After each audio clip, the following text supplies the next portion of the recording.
Assalamualaikum warahmatullahi wabarakatuh. Izin memperkenalkan diri, nama saya Eka Apriliani, NPM 2014131069. Di sini saya akan menyampaikan tentang kuantifikasi Al-Quran dan nama-nama lain dari Al-Quran. Kuantifikasi Al-Quran sendiri dapat dirangkum atau disimpulkan menjadi 3 tahapan. Tahapan pertama, pada zaman Nabi Muhammad SAW, pada masa ini, penyandaran kepada hafalan lebih banyak daripada penyandaran kepada tulisan. Hal itu disebabkan hafalan para sahabat sangat kuat, dan di samping itu, hanya ada sedikit orang yang bisa baca tulis dan kurangnya sarana. Oleh karena itu, siapa saja yang mendengar ayat-ayat Al-Quran turun, mereka langsung menghafalnya dan menulisnya di pelepah kurma, potongan kulit, permukaan batu, atau tulang belikat unta. Dalam kitab Sahih Bukhari diriwayatkan oleh Anas bin Malik bahwasanya Nabi Muhammad SAW mengutus 70 orang yang disebut sebagai Al-Qura atau para penghafal Al-Quran, yang kemudian mereka dihadang dan dibunuh oleh para pengkhianat.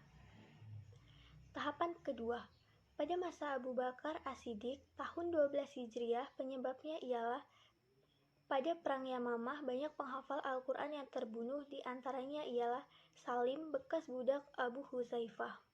Melihat kenyataan tersebut, Abu Bakar kemudian memerintahkan Zaid bin Sabit untuk mengumpulkan Al-Quran agar tidak hilang dan berceceran. Kemudian kaum muslimin pada zaman itu pun sepakat dengan apa yang dilakukan oleh Abu Bakar, dan mereka menganggap perbuatan itu bernilai positif dan lebih efisien. Tahapan ketiga, pada zaman Utsman bin Affan, ketika itu permasalahan muncul karena dialog bacaan sesuai dengan perbedaan mazhab-mazhab yang berada di para sahabat. Hal ini dikhawatirkan akan menimbulkan fitnah. Maka Utsman memerintahkan untuk mengumpulkan semua mushaf-mushaf agar dijadikan menjadi satu kitab, sehingga tidak ada lagi perbedaan dialog bacaannya. Kemudian Utsman memerintahkan kepada Zaid bin Sabit, Abdullah bin As, dan Abdurrahman bin Haris bin Hisham untuk menuliskannya kembali dan memperbanyaknya, dan kemudian Utsman mengirimkannya ke seluruh penjuru negeri Islam dan memerintahkan untuk membakar mushaf-mushaf selain itu. Selain itu, Al-Quran juga memiliki nama-nama lain. Yang pertama, Asy-Syifa atau penyembuh. Al-Quran merupakan penyembuh segala macam penyakit, baik jasmani maupun rohani. Yang kedua ada Alkitab atau kitab. Al-Quran merupakan kitab yang mengumpulkan segala macam hukum-hukum syariat yang menjadi pegangan bagi manusia selama hidup di dunia ini. Yang ketiga ada Al-Furqan atau pembeda.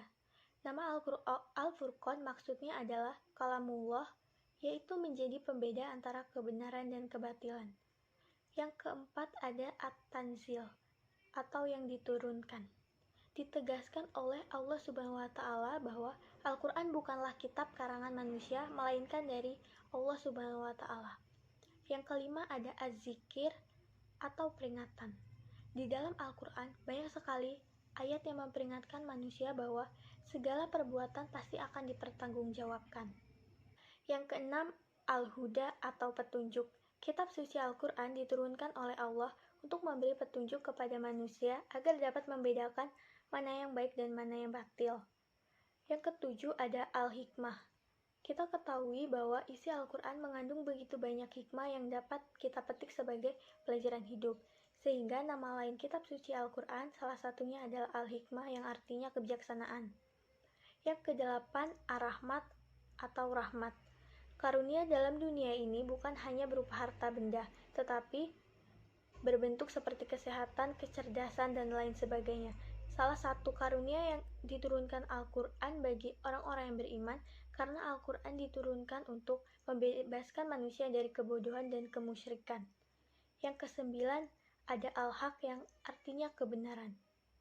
Sudah sewajarnya Al-Quran diberi nama sebagai Al-Haq karena isinya dari awal hingga akhir merupakan sebuah kebenaran.